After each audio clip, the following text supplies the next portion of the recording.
Shalom saudara-saudari yang terkasih di dalam Kristus. Selamat pagi, puji Tuhan. Atas anugerahnya kita boleh ada sampai hari ini. Sapaan rohani pagi ini kita ambil dari bacaan kitab Amsal pasal yang ke-24 ayat yang ke-10. Demikian firman Tuhan. Jika engkau tawar hati pada masa kesesakan, kecillah kekuatanmu. Hari-hari ini telah kita ketahui bersama, di masa pandemi yang masih belum terkendali, membuat suasana atau keadaan hidup secara keseluruhan di segala aspek menjadi mengkhawatirkan, bahkan menakutkan kita semua. Sehingga tidak jarang membuat banyak di antara kita mengalami kesesakan hidup dan menjadi tawar hati. Jika tawar hati itu ada pada masa kesesakan, maka membuat kekuatan kita menjadi kecil. Tawar hati bisa diartikan sebagai suasana hati yang tidak gembira, tidak bersemangat, yang dikarenakan karena berbagai kesulitan hidup, dan merupakan suatu kondisi emosional yang negatif, yang bisa merusak suasana hati dan pikiran kita, dan akhirnya bisa membuat seseorang menjadi patah semangat, pesimis, dan tidak memiliki pengharapan.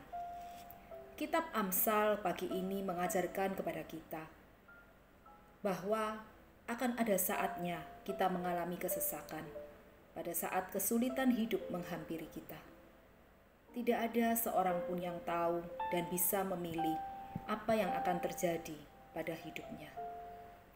Namun, mari kita belajar memiliki respon atau sikap kita terhadap segala situasi kehidupan, sehingga kita bisa menghadapi kesesakan hidup dengan pilihan sikap yang terbaik, supaya kita tetap memiliki kekuatan untuk menghadapinya.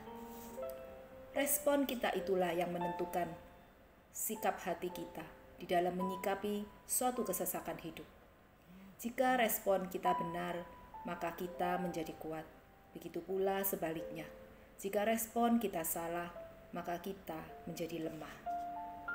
Memang tidak mudah untuk bisa melakukannya apabila kita berada di dalam kesesakan. Tetapi mari kita belajar menyikapi dengan respon yang benar dan saling menguatkan satu dengan yang lain di dalam komunitas kita. Apalagi di dalam masa-masa sulit seperti ini, mari kita saling berbagi hal-hal yang positif yang bisa menghibur dan menguatkan kerohanian kita. Bukan dengan membagikan hal-hal yang membuat kita menjadi takut, menjadi khawatir. Dengan saling berbagi, maka kita saling mendukung satu dengan yang lain. Dengan demikian, kita akan menjadi kuat, tidak gentar, kita berpikir optimis, dan akhirnya kita memiliki daya juang di dalam hidup kita.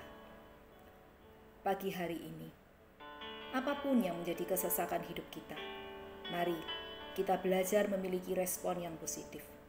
Percayalah, Roh Kudus yang ada di dalam diri kita jauh lebih besar daripada kesulitan kita. Kiranya Roh Kudus terus menghibur dan menguatkan kita, sehingga kita menjadi kuat dan tidak takut menjalani hari-hari kita. Ayat penutup saya bacakan dari Yosua pasal 1 ayat yang ke-9. Demikian firman Tuhan. Bukanlah telah kuperintahkan kepadamu, kuatkan dan teguhkanlah hatimu.